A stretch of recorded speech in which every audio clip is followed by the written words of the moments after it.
2004년도에 부산남교에 와서 3년간 강도사로 지내다가 이후에 선교사로 이렇게 나가게 되었는데 20년 전에 함께 만나 뵀던 분들이 여전히 계셔서 감사합니다.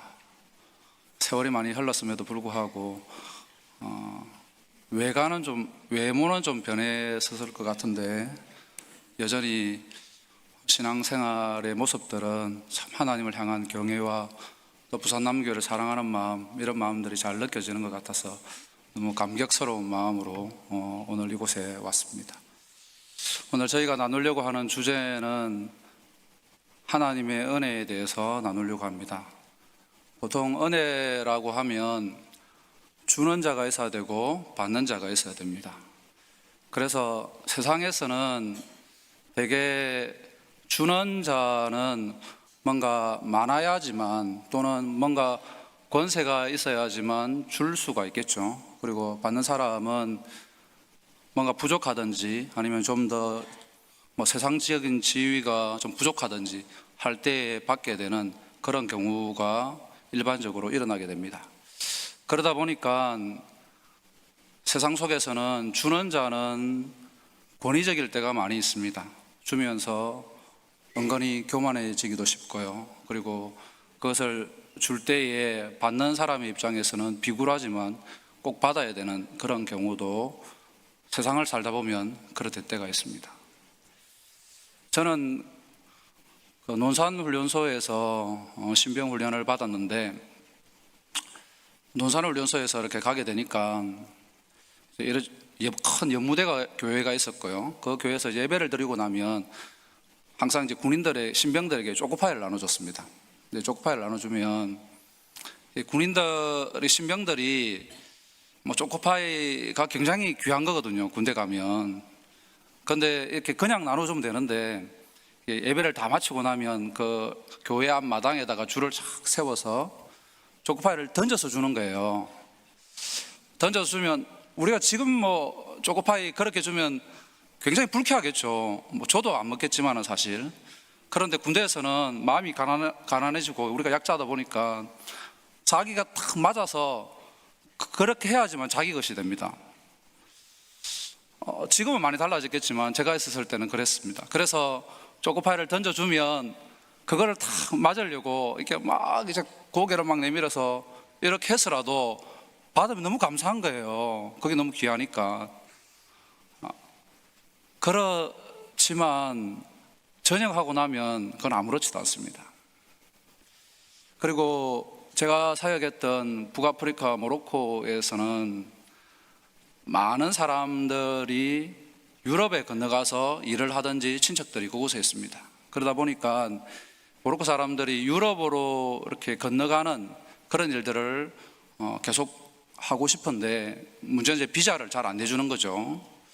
우리도 과거에는 미국 비자 받으려고 하면 저기 새벽같이 서울 용산에 가서 줄을 서서 비자를 받았던 그런 적이 있습니다.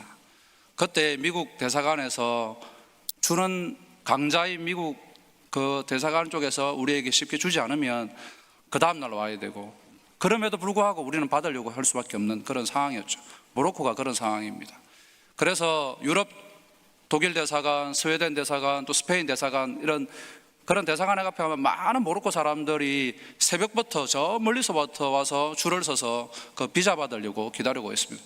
그런데 그 대사관에서 갑작스럽게 우리 좀 문제가 있다고, 우리 좀 바쁜 일이 있다고 문을 닫아버린다든지 못 가게 한다든지 이런 상황이 종종 발생합니다. 그러면 새벽부터 와서 기다리는 사람들이 너무 힘든 그런 마음이지만 그래도 그것을 받아야지만 갈 수 있기 때문에 그래서 그런 부당한 대우를 견뎌야 되는 그런 모습을 보게 됩니다.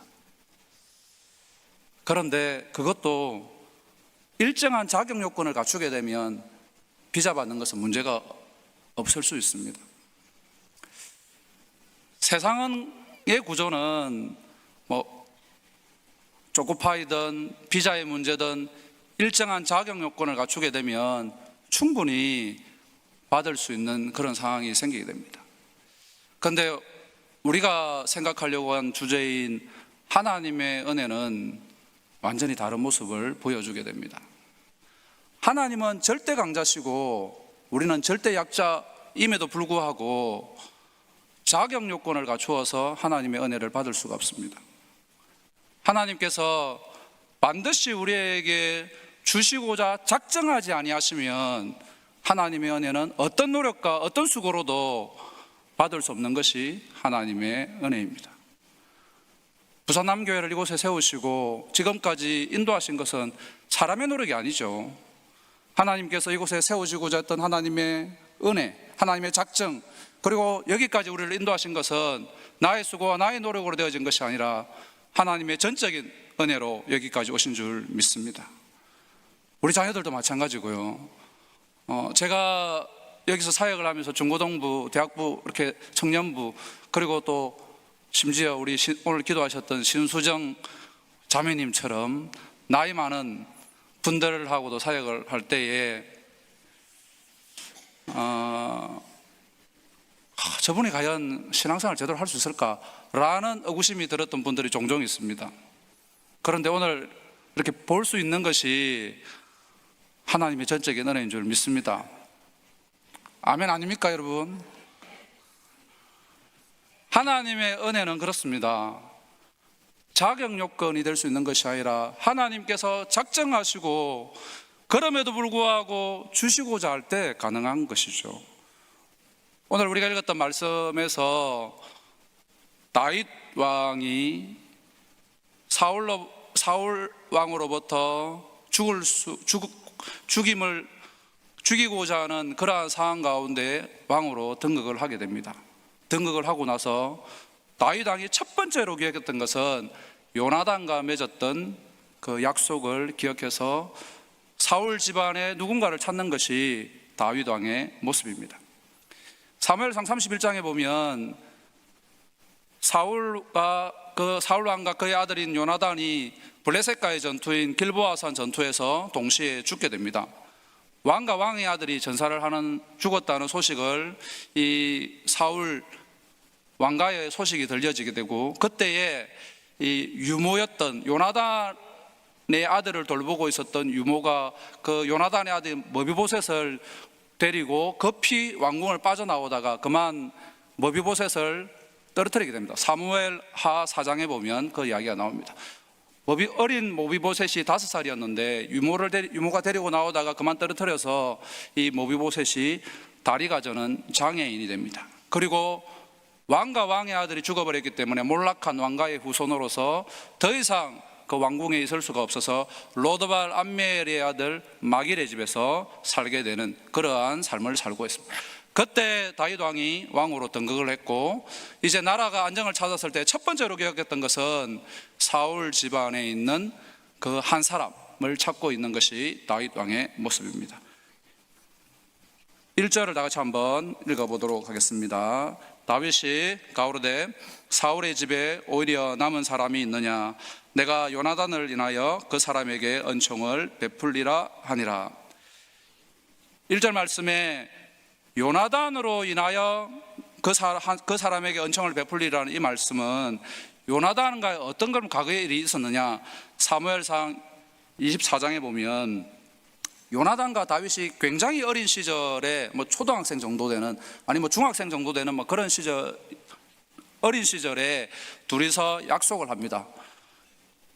사울 왕이 다윗을 끊임없이 죽이려고 하고 있는 것을 요나단은 너무나 잘 알았기 때문에 절친이었던 이 요나단과 다윗이 들에 나가서 내가 어려움을 당하면 너의 가족과 너의 형편들을 돌보게 되고 그리고 내가 어려움을 당하면 내 가족이 를 돌보게 되는 그런 어릴 때의 서로 약속을 통해서 그 향후 벌어질 그런 상황에 대해 약속을 합니다. 이런 어릴 때의 약속이라는 것은 우리도 어린 시절을 보내서 알다시피 얼마든지 할 수 있죠. 어린 시절에 내가 너희 가족을 다 책임지겠다, 내가 대통령이 되겠다, 내가 이 나라를 책임지겠다, 이런 어린 시절의 약속이라는 것이 얼마든지 가능한 그런 약속을 할 수 있습니다. 그런데 어린 시절의 약속이기 때문에 반드시 성인이 되었을 때 그 약속 때문에 뭔가를 이행해야 된다 이렇게 한다 그러면 그렇게 요구하는 사람이 어쩌면 어리석은 사람일 수 있겠죠. 그런데 다윗 왕은 요나단과 어린 시절에 맺었던 그 약속, 내가 어려움이 생기면 내 가족을 책임지고 내가 문제가 생기면 내가 나를 도와주는 이런 어린 시절의 약속을 다윗 왕은 잊어버리지 않고 기억을 해서 왕이 되었을 때 요나단으로 인하여 그 한 사람을 찾고자 하는, 이것이 다윗이 보여주는 그 약속에 대한 이행하는 모습입니다.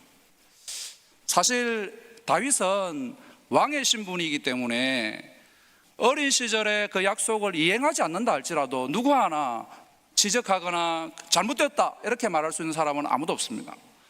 그리고 우리가 보통 약속이라는 것은 말로서 끝나는 것이 아니라 그 약속을 공정을 받든지 뭔가 문서로 남아있든지 그렇게 해야지만 그 약속을 이행해야 되는 근거가 되겠지만, 지금 다윗과 요나단은 아주 어린 시절에 아무도 들어보지 못한 그러한 약속을 했기 때문에 이 약속을 이행하지 않는다고 해서 전혀 다윗 왕에게 흠이 되지 않는 그런 것을 한 게 된 거죠. 그런데 다윗은 이 약속을 기억하는 거죠.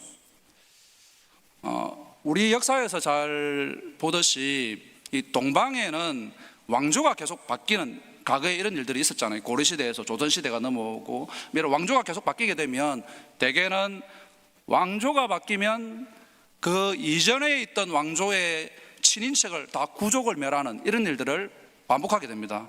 왜 그렇게 하냐면 남아있는 그 이전의 왕조에 누군가가 남아있다면 그 사람으로 말미암아서 다시 반란을 언제든지 일으킬 수 있는 소지가 되기 때문에 새로운 왕조는 이전의 왕조를 다 멸해야 되는 그러한 일을 반복합니다. 그러면 다윗 왕의 입장에서는 사울 왕의 직계가 아니기 때문에 다윗이 왕이 되었을 때는 누군가를 찾아야 된다면 사울 왕의 집안에 남아있는 그 사람을 다 찾아서 자기의 왕권을 강화시키기 위해서 누구를 찾아야 되겠죠. 다 진멸하도록 그렇게 해야 되겠죠.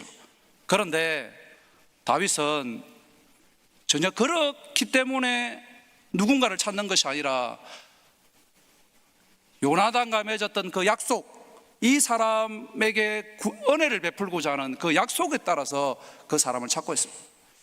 그런데 다윗 왕이 찾고 있는 이 사람이 어떤 사람인지, 그 사람이 자기에게 도움이 되는지 안 되는지, 그 사람이 자기에게 왔을 때에 어떠한 일들을 할 수 있을지에 대해서 전혀 어떠한 것에 대한 생각이 있는 것이 아니라 단순히 약속만 가지고 이 사울 집안에 누군가를 찾는 것이 다윗 왕의 모습입니다. 저는 이 말씀을 보면서 오늘 우리의 모습을 생각하게 됩니다. 하나님께서 우리를 하나님의 교회에 부르실 때, 하나님의 자녀로 부르실 때에 우리가 어떠한 사람이 될 것을 잘 알고서 뒷조사를 다 하고서 하나님이 우리를 부르셨다면 감히 이 자리에 남아있을 수 있는 사람이 있겠습니까? 하나님께서는 우리를 부르신 것은 철저하게 예수 그리스도와 맺었던 그 약속, 하나님, 저들이 몰라서 나를 십자가에서 못 박지 만약에 알았다면 그러지 않았을 것입니다. 주여, 저들을 구원하여 주시옵소서. 누구든지 십자가 은혜 앞에 나와 주가 그리스도시요 살아계신 하나님의 아들이심을 고백한다면 저를, 그 사람이 어떠한 상황과 상관없이 어떻게 살아왔던 것과 상관없이 저를 받아주시옵소서라는, 이미 우리가 어머니 뱃속에서 조성되기 전부터 예수께서 하나님과 맺었던 그 약속 때문에 우리가 그 은혜로 말미암아 이곳에 오게 된 거죠. 저는 이제 모로코에 선교사로 가서 살면서, 선교사로 가게 되면 금방 교회가 생겨지고 많은 믿는 사람들을 전도할 수 있겠다라는 그런 마음으로 그곳에 갔는데, 막상 모로코에 가서는 제가 잘못 온 것 같다. 이곳에서 또 곳곳에 모스크를 보고 이슬람 문화를 보게 되면서 내가 잘 감당할 수 있을까? 라는 그런 생각들이 밀려왔습니다. 이제 모로코 사람들이 종종 이제 저희를 이렇게 같은 아시아 사람을 이렇게 막 지칭할 때 시누이 이렇게 합니다. 시누이 막 이렇게 하는데, 우리도 이제 시누이 이렇게 하면 좀 어감이 좀 이렇게 편하게 안 들리잖아요. 편하게 들리는지 모르겠어요. 저는 어쨌든 막 시누이 이렇게 하면 중국 사람을 이제 시누이라 하는데, 아랍어로 왠지 저를 막 놀리는 그런 마음이 들어서 막 제가 화내고, 야, 내가 시누이 아니야, 나는 한국 사람이야 막 하면서 이렇게 갈등을 일으키고 막 이렇게 했던 적이 있습니다. 제가 제 자신을 보더라도 선교사의 삶, 그리고 그 영혼들을 사랑하는 마음들이 충만하지 않은 이런 시간들을 보내게 되면서 하나님 잘못 부른 것 같습니다. 차라리 저 같은 사람을 부르는 것이 아니라 훨씬 더 훌륭한 사람들, 훨씬 더 준비된 사람들이 많이 있을 텐데, 그런 사람들을 부르셨다면 훨씬 하나님 나라를 앞당기는 데 도움되지 않았을까요? 라는 그런 생각들을 했었습니다. 여러분은 어떻습니까? 우리가 여기에 자격이 돼서 부산 남교에 교인된 분이 감히 누가 있겠습니까? 전적인 하나님의 은혜, 그럼에도 불구하고 우리를 사랑하시는, 우리가 어떤 사람인 것에 대해서 하나님이 다 아셔서 부르신 것이 아니라 단지 약속 때문에, 단지 그리스도가 십자가에 죽으시면서 드렸던 그 사랑과 은혜 때문에 우리가 이곳에 있는 거죠. 출애굽기 12장에 보면 유월절 사건이 있습니다. 그 애굽의 사람들이 다 죽게 되는, 장자의 죽음, 첫 번째 난 그 동물들이 다 죽게 되는 그때에 이스라엘 백성들을 향해서 문설주와 좌우인방의 어린 양의 피를 바른 그곳에서는 내가 넘어가겠다라는 말씀을 주시게 됩니다.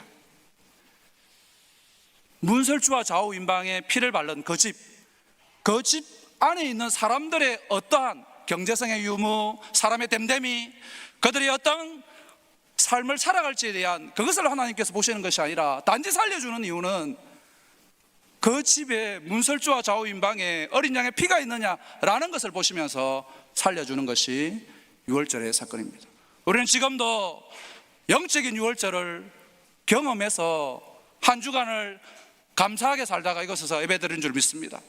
이것이 우리에게 뼈에 사무쳐야 하지만 은혜가 은혜됩니다.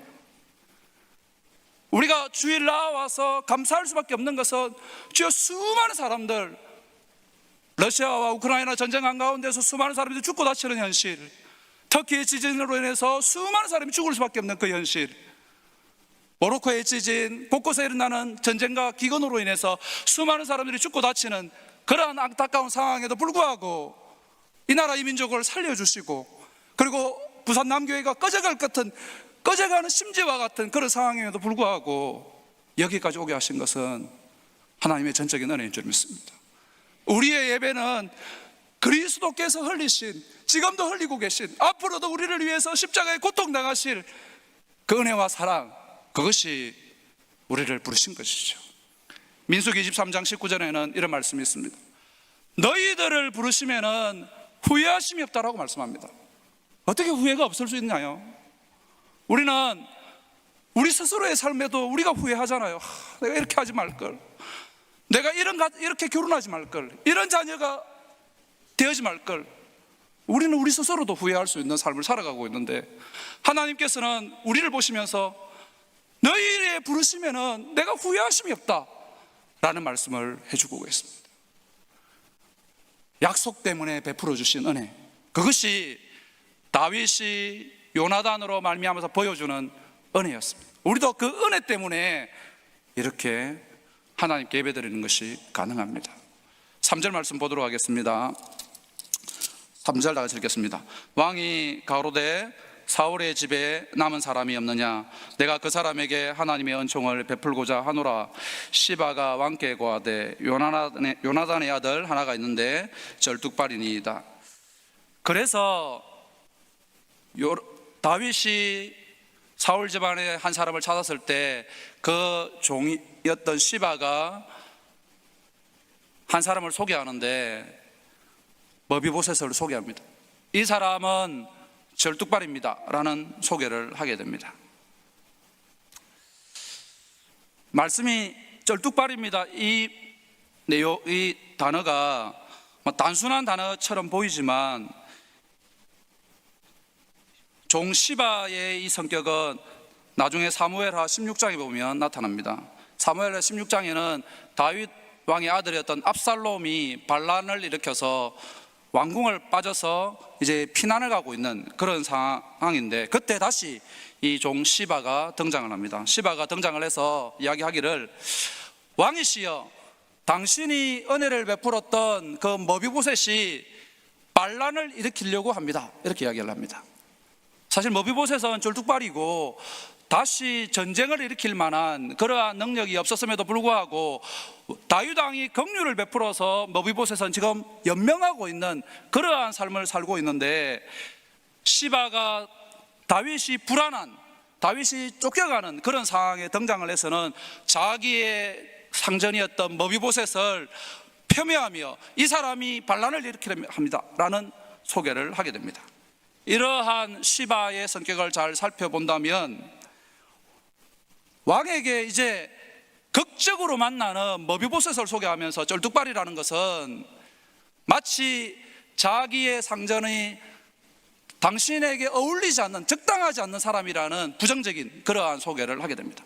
우리가 누구에게 사람을 추천하거나 소개할 때 긍정적인 면을 소개해야지만 이 사람을 받아들일 수가 있잖아요. 이제 부모님에게 나의 남편이 될 사람, 아내가 될 사람을 소개할 때에 그 부모님을 소개하면서 우리 남편은 무능해요, 우리 남편은 정신 이상이에요, 이렇게 소개하는 사람이 있다면 부모님이 어떻게 받아들이겠어요?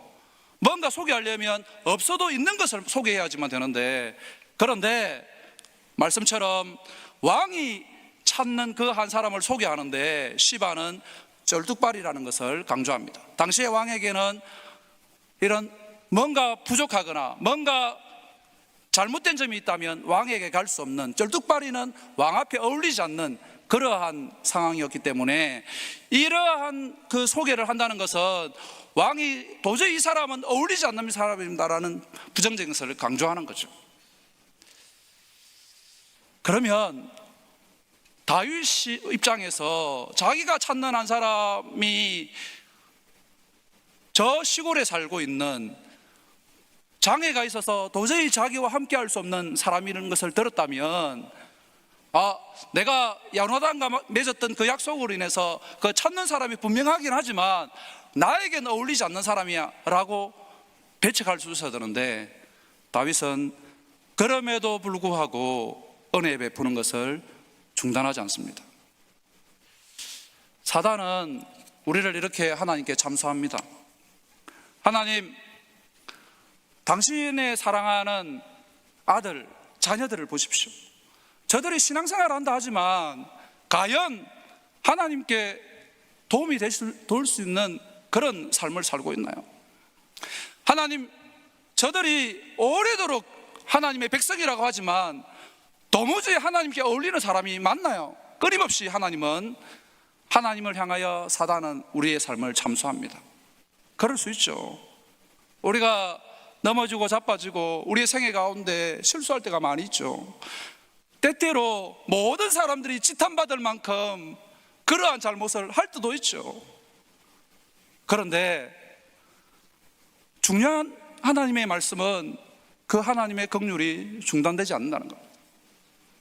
요한복음 8장에 보면 현장에서 가늠하다 잡힌 여자가 등장합니다.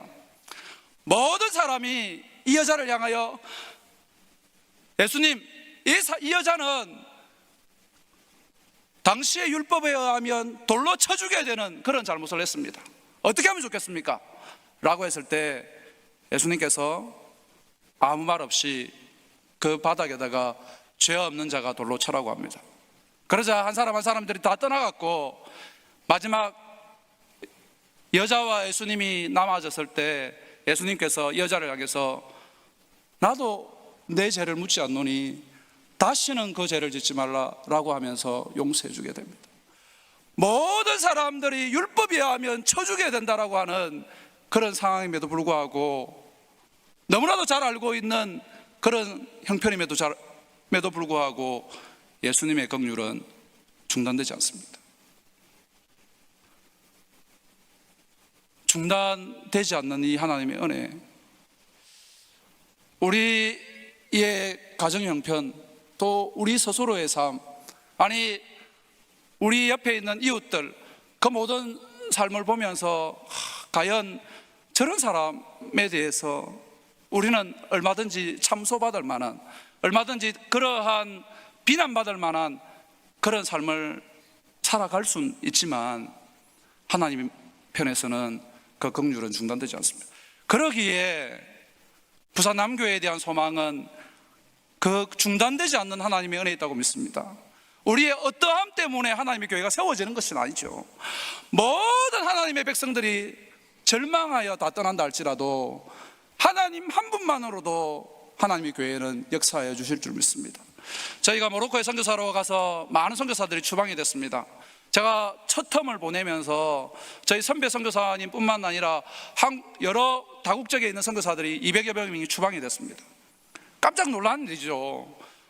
우리가 이 나라에 잘 살고 있는데 우리를 갑자기 다른 나라로 추방시키는 이런 일은 우리가 경험할 수 없는 일인데, 그러한 이슬람권, 공산권의 선교사들은 그러한 일을 경험합니다. 그럴 때 깜짝 놀라는, 우리를 배척하는 저런 나라, 우리를 오지 말라는 나라에 저런 나라에 과연 소망이 있을까라는 생각이 들 수 있습니다. 그런데 많은 선교사들이 추방이 되어졌고, 저도 결국 10년이 지나서 비자가 나오지 않아서 포르투갈로 나오게 되었습니다. 나올 때 그 마음은 제가 그 나라에 끝까지 있지 못했다는 그런 패배감도 있었고요, 절망감, 그러한 마음들을 가지고 모로코를 떠나왔습니다. 그런데 돌이켜보면 많은 선교사들이 추방이 되었는데 또 그곳에 젊은 선교사들이 들어가 있습니다. 우리를 배척하고 오지 마라 그러고 우리를 쫓겨나가게 만들면 하나님께서 그 땅에 보내시면 안 되는 거죠. 하나님도 마찬가지로 우리를 배척하는 그곳에 젊은 선교사들을 보내면 안 되는데, 추방된 선교사들이 있는 그곳에 여전히 또 하나님께서 젊은 선교사들을, 어린 아기를 데리고 들어가는 그런 선교사들을 보내셔서 그 땅을 그럼에도 불구하고 사랑한다라고 말씀하십니다. 과거 조선 땅이 그랬습니다. 언더우드 선교사가 이 땅에 왔을 때는 하나님, 이 땅은 풀 한 폭이 자라지 않을 것 같은, 이곳에 우리가 오긴 왔지만 우리를 반겨주지 않는, 우리를 복음을 받아들이지 않는 그런 환경에 우리가 있습니다. 하나님, 이 땅이 변할 수 있겠습니까? 라는 기도가 남아 있습니다. 그런데 130년이 지난 이 조선 땅에는 수많은 곳에 하나님의 교회가 세워졌고 지금은 많이 쇠락해져 가고 있지만, 그럼에도 불구하고 여전히 곳곳마다 하나님의 교회를 통해서 예배가 전파되어지는, 여전히 선교사를 보내고 있는 그런 땅이 이 나라 이 민족의 형편입니다. 하나님의 긍휼과 은혜는 중단되지 않습니다. 여러분은 어떤 삶을 살고 있는지 모르겠지만, 여러분 스스로를 향한 그러한 삶이 어떻게 만족스러운지 모르겠지만 하나님의 긍휼은 결코 중단되지 않습니다. 여러분, 과거 고려장 아십니까? 고려시대에 장례 문화가 아주 악습과 같은 장례 문화가 있었는데, 부모님이 연로한 경우에 들면 이 부모님을 자녀들이 깊은 산속에 두고 오는 그런 장례 풍습이 있었습니다. 어느 한 가정에 이제 깊은 밤이 되었습니다. 그 아들이 아버지를, 주무시고 있는 아버지를 깨웁니다. 아버지, 일어나시죠. 그리고 아버지를 깨울 때 아버지는 직감합니다. 왜냐하면 과거에 자기도 아들이었을 때 아버지를 어떻게 했는지 너무 잘 알고 있기 때문에. 그래서 아버지가 말없이 일어나고 그 아들을 따라서 깊은 산속을 걸어가고 있습니다. 그리고 이제 어느 시점이 지나서 산 깊은 곳에 들어갔을 때 아들이 아버지를 두고서 내려오려고 합니다. 그때 아버지가 아들을 부릅니다. 아들아, 내가 그 산에서 내려가는 길에 혹시라도 길을 잃어버릴까봐 올라오는 그 길목마다 내가 나뭇가지를 꺾어서 표시를 해두었단다. 내려가는 길에 그 나뭇가지, 꺾어진 나뭇가지를 따라 내려가면 집으로 무사히 내려갈 수 있을 것이다 라는 아버지의 이야기를 들려주게 됩니다. 그때 그 아들의 심정이 어땠겠습니까? 지금 너무 자기 형편이 어렵고 힘들어서 아버지를 그곳에 두고 올 수밖에 없는, 그곳에 깊은 밤 그곳에 두고 오면 금방 아버지가 어떻게 될지 너무나도 잘 알고 있는 그런 상황임에도 불구하고 그렇게 할 수밖에 없는 그러한 아들이었는데, 아버지는 오히려 집으로 돌아가지 못할 그 아들이 걱정이 되어져서 그 나뭇가지를 꺾어서 표시하는 그 아버지, 마지막까지 아들에 대한 사랑을 포기하지 않는 것이죠. 하나님께서 우리를 향한 그 사랑은 자기의 사랑하는 아들 예수 그리스도를 친히 십자가에 못 박도록 허용하셔서 그 아들을 버리면서까지 우리에 대한 사랑을 포기하지 않으셨습니다. 예수님께서 할 수만 있거든 이 잔을 내게서 지나가게 하시옵소서라고 기도하는 그 사랑하는 아들, 독생자를 철저하게 버리면서 우리를 구원하시기 위해서 십자가에서 피 흘리시는 고통, 살찌으시는 그 고통과 수치스러운 사람 벌거벗은 그 모습으로 십자가에 달려있는 버림받은 그런 아들을 두고서라도 우리를 사랑하셔야 되는, 우리를 포기할 수 없는, 긍휼이 중단되지 않는 그 사랑, 그것이 우리를 여기까지 오게 한 거죠. 하나님의 사랑은 결코 중단되지 않습니다. 우리 예수 그리스도의 피로 값주고 사신 이 교회가 우리에게 어떠한 기억 속에 남아있는지 모르겠지만 하나님께서 이곳에 교회를 세우신 것은 사람의 손으로 된 것이 아니죠. 예수 그리스도의 피, 그리고 그 십자가의 고통, 그 눈물, 그 수고가 이곳에 있기 때문에 결코 하나님의 교회는 그 하나님의 사랑과 은혜가 중단되지 않을 겁니다. 우여곡절은 있을 수 있지만 하나님께서 하시고자 하는 그 작정하신 하나님의 사랑은 세월이 가면 갈수록 하나님의 그 영광의 나라가 임하면 임할수록 또렷이 기억되어져서 우리에게 나타날 줄 믿습니다. 7절 말씀입니다. 7절 다 같이 읽겠습니다. 다윗이 가로되 무서워 말라. 내가 반드시 내 아비 요나단을 인하여 내게 은총을 베풀리라. 내가 내 조부 사울의 밭을 다 내게 도로 주겠고 또 너는 항상 내 상에서 먹을지니라. 8절입니다. 저가 절하여 가로되 이 종이 무엇이간데 왕께서 죽은 개 같은 나를 돌아보시나이까. 드디어 로드발 암미엘의 아들 마길의 집에 살고 있는 머비보셋이 다윗 왕 앞에 나오게 됩니다. 머비보셋은 몰락한 왕족의 자손으로 저 시골에서 꼭꼭 숨어서 살고 있었고, 그리고 어릴 때 다리가 부러져서 장애인으로 살았던 그런 삶을 살고 있다가 절대 권력을 가진 왕 앞에 나옵니다. 자신의 정체성은 말씀처럼 죽은 개와 같은 그러한 정체성을 가지고 있었습니다. 요즘 시대에는 개가 아니라 애완견, 강아지로 우리와 반려견으로 살고 있지만 2000년 전, 아니 3000년 전 시대에는 개는 그야말로 개 취급을 당하는 나쁜 욕이 아닙니다. 여기서는 어쨌든 그런 취급을 당하는 상황이었는데 그 개가 죽었던 것은 더더욱 사람들에게 꺼리낌이 될 수밖에 없는 그러한 상황이죠.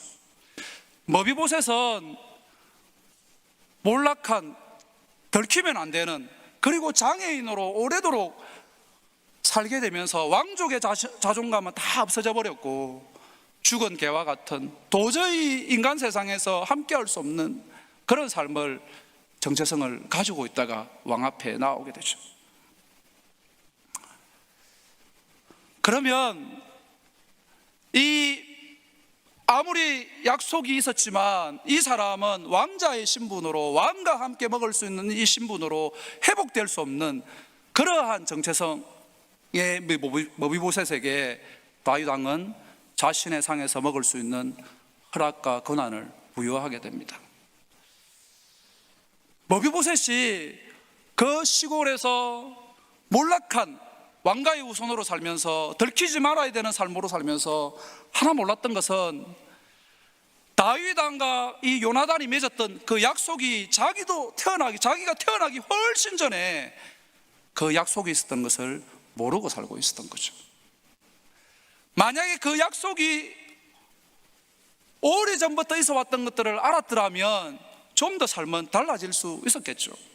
그 약속이 보정수표가 되어져서 자기의 삶이 어떠한 삶의 형편이라도 달라질 수 있는 근거를 그 약속을 통해서 받게 되었을 텐데, 머비보셋은 전혀 그 약속을 모른 채 나는 개와 같은 사람이야, 나는 도저히 불가능한 사람이야, 나는 이 땅에서는 숨어 지내야 되는 사람이야 라는 정체성이 그 삶의 정체성으로 꼭꼭 있어 왔던 그런 삶이었죠. 그런데 약속을 통해서 머비보셋은 왕의 잔치에 참여하게 됩니다. 우리 삶이 그렇습니다. 우리가 몰라서 그렇지, 베드로전서 2장 9절에 보면 너희는 왕같은 제사장이요 거룩한 나라요 하나님의 소유된 백성이라고, 우리가 태어나기 전부터 그러한 약속, 그러한 우리 삶에 대한 권한을 하나님께서 훨씬 이전부터 부여해 주셔서 우리는 그런 존재입니다.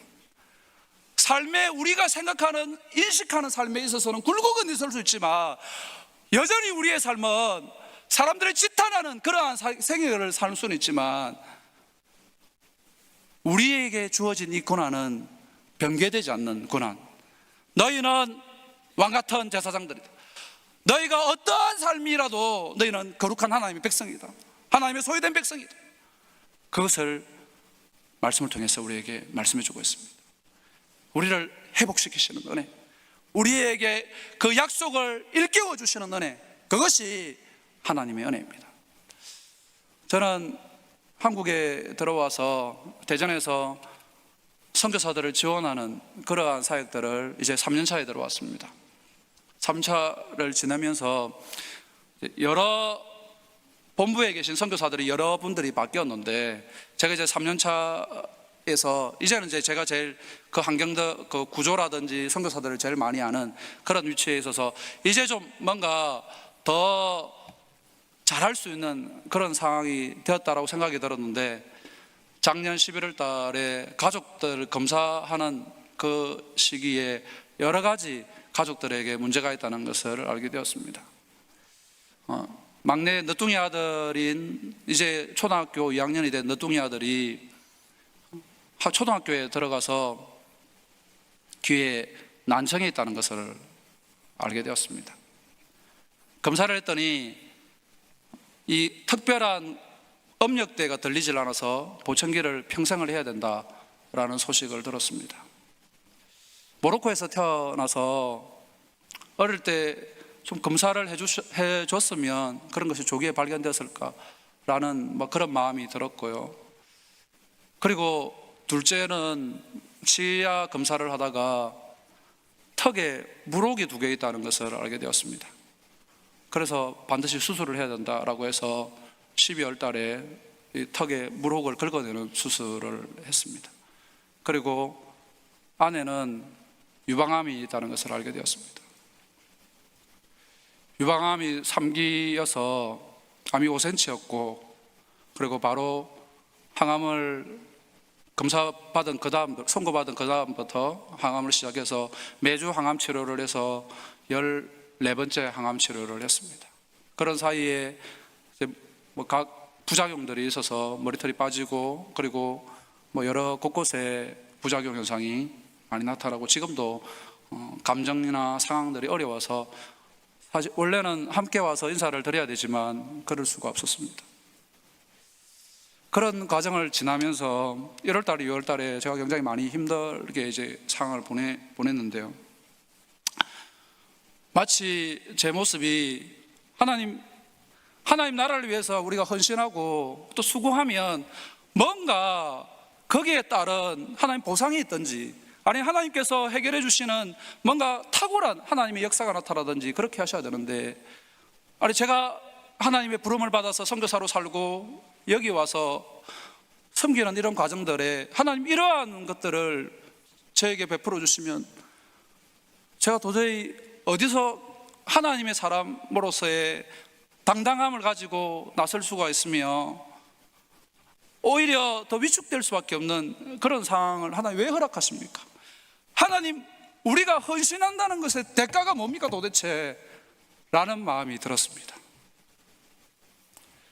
마치 머비보셋처럼 인생이 왕자의 신분에서 완전히 추락해서 도저히 회복되지 않을 것 같은 절뚝발이요, 그리고 몰락한 왕가의 후손이요, 들키면 안 되는 그런 생애처럼 내세울 것이 없는 그런 하나님 삶으로 왜 저를 몰아가십니까?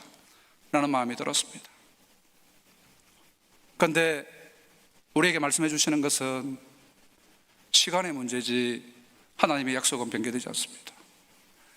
하나님은 우리에게 베풀어 주신 그 은혜가 자신의 독생자 예수 그리스도를 십자가에 못 박기까지 사랑하셨던 그 사랑이 어떻게 변할 수 있겠습니까?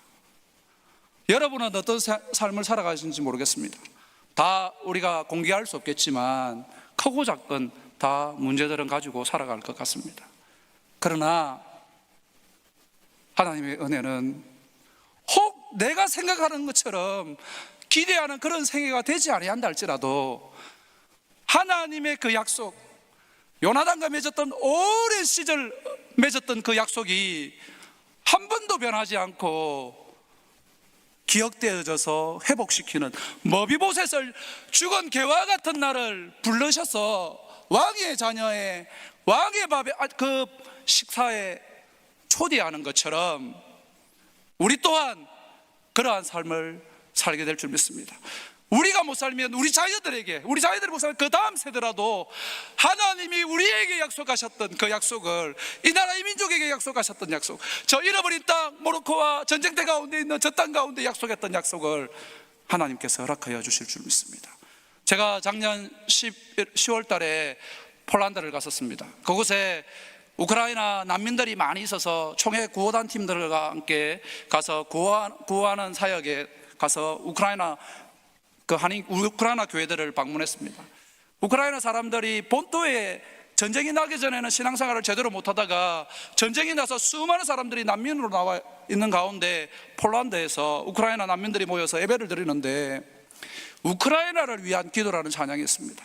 우리가 함께 우크라이나를 위한 기도를 찬양을 부를 때에 모든 우크라이나 사람들이 다 일어나서 그 절망 가운데 있는 조국, 잃어버린 땅, 그리고 그 가족들 중에 누군가는 전쟁터에서 죽어버린 그 현실 앞에서 사람들이 다 눈물바다가 되면서 주여 우리 우크라이나를 불쌍히 여기시옵소서, 주여 이 땅을 불쌍히 여기시옵소서 라는 그 찬양을 들으면서 하나님, 저 땅의 그 불쌍함들을 긍휼을 거두지 마시옵소서. 지금은 비록 절박한 상황에 살지만 저 땅에 전쟁이 멈추고 평화가 찾아오는 그날 주여 옛적과 같이 새롭게 하여 주셔서 하나님의 영광을 다시금 보여주시옵소서 라는 기도를 했습니다. 지금 한국 교회는 쇠락해 가고 있습니다. 저는 선교부에 있기 때문에 한국의 여러 교회들을 방문하고 그리고 여러 선교사님들의 형편을 듣고 있습니다. 선교사들이 점점 줄어들고 있고 신학교가 점점 줄어들어가는 현실을 만나고 있습니다. 이제 금방 촛대가 옮겨질 것 같고 정말 이 켜진 불이 꺼질 것 같은 그러한 형편을 경험하고 있습니다. 어쩌면 이렇게 예배드리는 것이 우리 세대의 마지막이 될 수도 있는 그런 위기감을 느끼고 있습니다. 그렇지만 시련은 있으되 우리에게 베풀어 주신 그 하나님의 긍휼이 중단되지 않기 때문에 반드시 회복되어지는 그런 역사, 다시금 매직과 같이 새롭게 하시는, 하늘을 가르치고 강림하셔서 새롭게 하시는 하나님의 역사를 우리에게 부어주실 줄 믿습니다. 그러한 소망과 그런 은혜가 우리 부산동교회 모든 성도들에게 되어지기를 간절히 소망합니다.